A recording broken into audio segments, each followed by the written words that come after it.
안녕하세요. 갈등 이론과 실제를 강의할 사회갈등연구소장 겸 한국공론포럼 상임대표 박태순입니다. 반갑습니다. 오늘 8장 마지막입니다. 여기까지 오시느라고 고생 많으셨는데요. 8장은 이제 협력적 문제 해결인데요. 다른 말로는 사회적 합의 형성 이렇게 표현을 해도 괜찮을 것 같아요. 실제로 사회적인 많은 문제들은 다양한 이해관계자들이 존재하죠. 그리고 다양한 이해관계자들이 여태까지 우리가 배웠던 것처럼 갈등 분석이라든지 의사소통이라든지 협상 등 또 때에 따라서는 이제 조정자가 참여한 가운데 문제를 해결하는 과정이라고 말씀을 드릴 수가 있고, 여태까지 배운 것을 포괄적으로 적용하는 과정이다 이렇게 이해를 하시면 될 것 같습니다. 그런데 이제 그냥 단순한 문제 해결이 아니라 협력적 문제 해결이라고 하는 것은 서로한테 도움이 될 수 있는 방향으로 문제를 해결한다. 서로가 서로의 힘을 합쳐서 문제를 해결한다. 이제 그런 의미를 포함하고 있는 거죠. 그러니까 거꾸로 문제를 해결하는 방법은 이제 다양한 문제 해결이 있잖아요.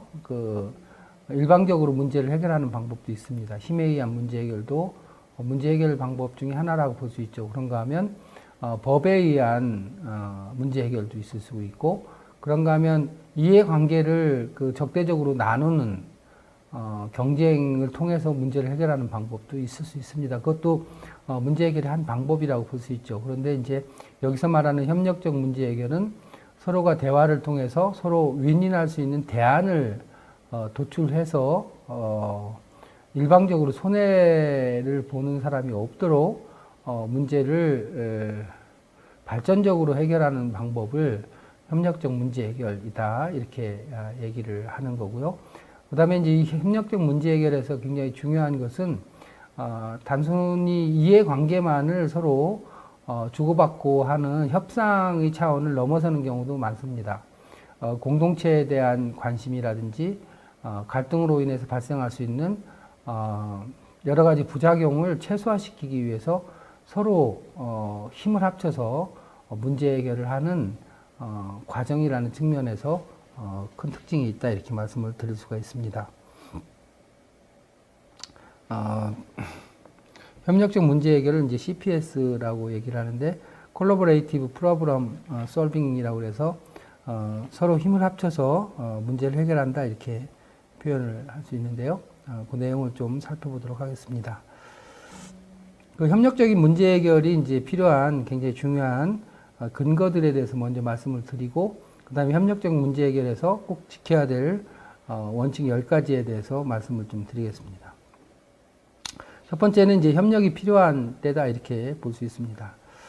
협력적으로 문제를 해결해야 되는 것은 이제 시민들의 요구가 굉장히 강해지고, 그 다음에 개인화와 다양화 이런 것들이 일어나면서 사람들의 발언력이 굉장히 강해졌죠.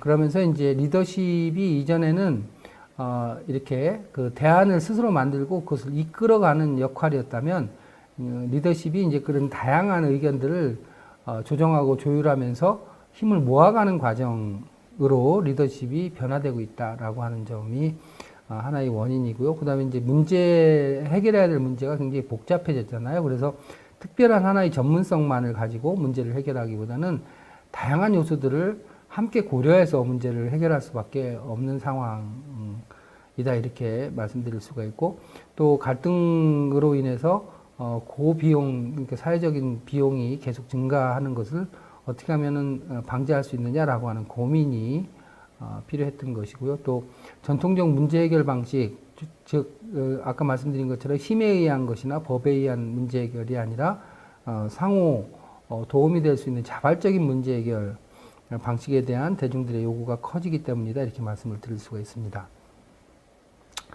첫 번째로 이제 리더십의 변화와 관련해서 말씀을 좀 드리면은 효과적인 그 거버넌스의 핵심적인 요소가 이제 리더십이라고 볼 수 있는데, 그거는 이전에는 이제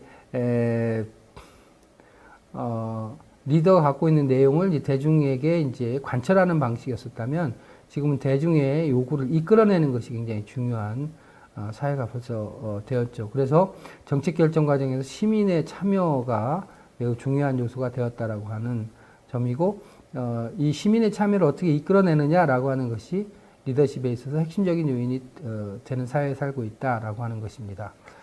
문제 해결의 복잡성이 점점 증가하죠. 그래서 사회 경제 환경적인 이슈가 점점 증가하고, 또 사회가 또 급변하면서 정보화 사회, 4차 혁명 사회 등으로 이렇게 바뀌면서 이전하고는 다르게 굉장히 정책 결정을 하는 데 있어서 다양한 요인들이 복합적으로 작용을 하게 되고, 또 복합적인 그 영역들이 서로 충돌하면서 갈등이 폭발적으로 증가하는 상황에 있습니다. 따라서 정부는 이제 정부 간에 또 다양한 사적인 공적인 이해관계, 또 수많은 이해관계들이 서로 얽혀 있는 매우 복잡한 상황이 전개됩니다. 따라서 어떤 하나의 입장만을 그 취사 선택하는 경우에 오히려 문제 해결이 아니라 문제를 오히려 심화시키는 과정이 될 수도 있는 것이죠. 그래서 오늘의 해결책이 내일의 문제가 될 수 있는 상황이 전개되고 있다고 볼 수 있습니다. 따라서 문제를 해결하기 위한 노력과 관련해서 이해관계자들을 제대로 포함시켜서 논의하는 것이 그나마 위험을 최소화시킬 수 있는 길이고, 합의를 기반으로 해서 결정을 하는 것이 가장 효과적인 접근 방법이다라고 볼 수 있습니다. 갈등으로 인한 고비용에 대해서는 뭐 말씀을 구체적으로 드리지 않아도 잘 아실 거라고 봅니다. 그래서 갈등 해결을 이해관계자들이 건설적이고 창조적인 아이디어를 이끌어냄으로써 해결하는 것이 갈등으로 인한 비용을 최소화시킬 수 있는 방안이다라고 하는 것을 이제 사람들이 경험적으로 체득했다, 이렇게 볼 수 있습니다.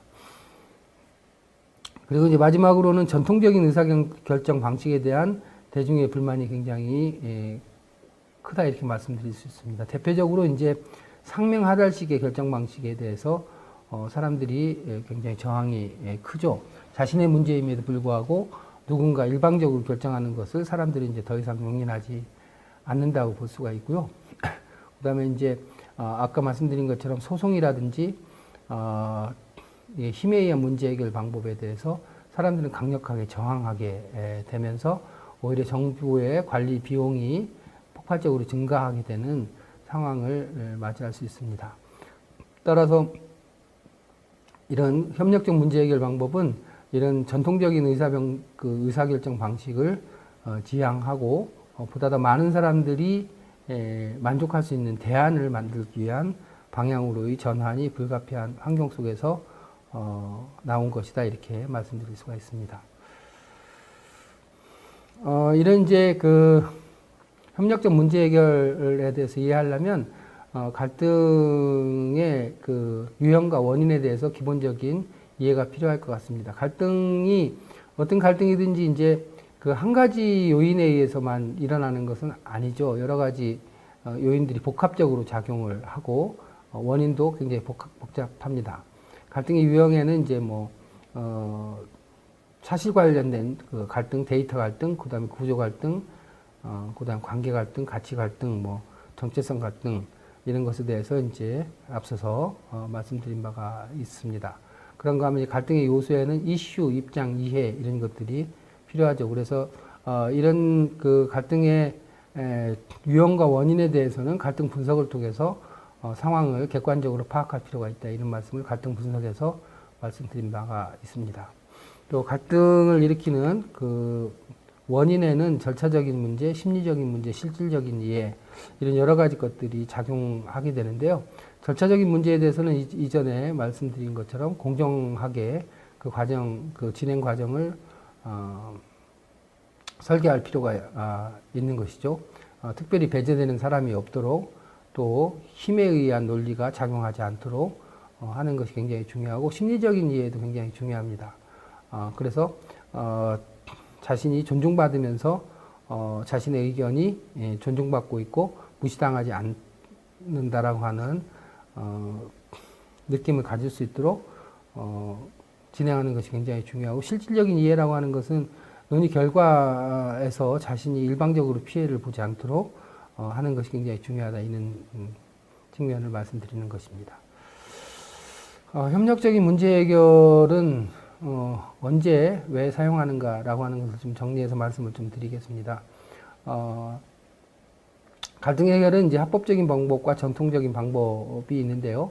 앞서 말씀드린 것처럼 힘에 의한 문제나 문제 해결이나 그 법에 의한 문제 해결이 실제로는 갈등 해소에 현대 사회에 와서는 갈등 해결에 큰 도움이 되지 않는다라고 하는 것입니다.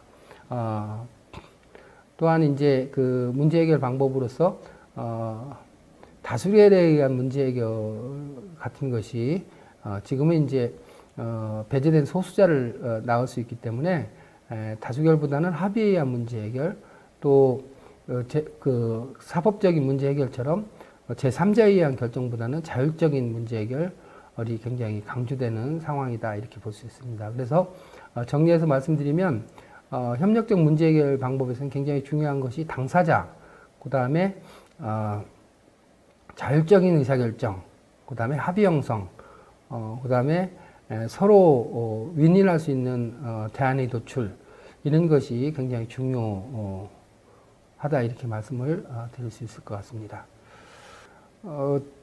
그리고 또한 이제 그 하나 이제 명확하게 해야 될 것은 이전에도 이제 절차적인 문제 해결 방법으로 공청회나 설명회 같은 것이 있었는데 이런 것은 이제 협력적 문제 해결 방법과 이렇게 다른 점은 이것이 의견 수렴을 중심으로 이루어졌다라고 하는 점이죠.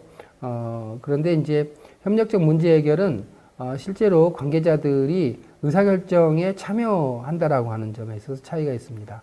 그러니까 즉 참여라고 하는 것은 의견을 자신들의 의견을 누군가에게 제안하는 방식이라면 협력적 문제 해결은 문제 해결의 주체로서 당사자로서 참여한다라고 하는 점에 있어서 큰 차이가 있다 이렇게 말씀을 드릴 수가 있습니다. 결국 참여라고 하는 것은 의사결정을 의제를 선정하고 진행을 하고 또 그 결정하는 주체가 따로 있다는 얘기가 되잖아요. 근데 협력적 문제 해결은 참여자들이 함께 논의해서 함께 결정한다라고 하는 점에서 큰 차이가 있다 이렇게 이해를 하시면 될 것 같습니다. 협력적 문제 해결을 통한 대표적인 강점은 무엇이 있을까요? 이슈와 이해를 갖는 모든 참여자가 모든 이해관계자가 참여해서 함께 논의함으로써 이해관계를 만족시킬 수 있는 다양한 그 선택 가능성을 타진할 수 있고 서로 협력적으로 그 가능성들에 대해서 면밀하게 검토함으로써 가급적 적극적인 반대자가 없는 결론을 도출할 수 있다라고 하는 장점이 있고 그 결과는 이제 갈등 해결과 그 결과 수용에 있어서 상당히 유리한 방법이 될 수 있다라고 하는 점입니다. 즉 협력적 문제 해결은 다양한 이해관계자들이 함께 대안을 마련하게 됨으로써 소위 사회적 수용성, 결과에 대한 수용성을 높일 수 있는 방법을 선택할 수 있다라고 하는 장점이 있다 이렇게 말씀드리고 그것은 결국 갈등 해결에 굉장히 중요한 효과를 가질 수 있다 이렇게 말씀드릴 수가 있을 것 같습니다. 예. 그래서 협력적 문제 해결의 특징을 몇 가지로 말씀드리면 포괄적이고 자발적인 참여가 중요하죠. 또 참여자는 과정에 책임을 지게 되고 또 문제를 굉장히 그 갈등 해결이나 문제 해결에서 중요한 것은 어떤 문제를 논의할 것인지를 정의하는 것이거든요. 그래서 문제 정의에 동의할 수 있다라고 하는 것이고 또 논의 과정을 통해서 상호 이해의 폭을 증가시킬 수 있다라고 하는 것이고 또 다양한 선택지를 개발할 수 있다라고 하는 것이고 또 합의에 의해서 의사결정을 함으로써 그 다수결과는 다르게 승패의 문제가 아니라 함께 동의할 수 있는 내용을 개발하고 결정할 수 있다라고 하는 장점이 있습니다.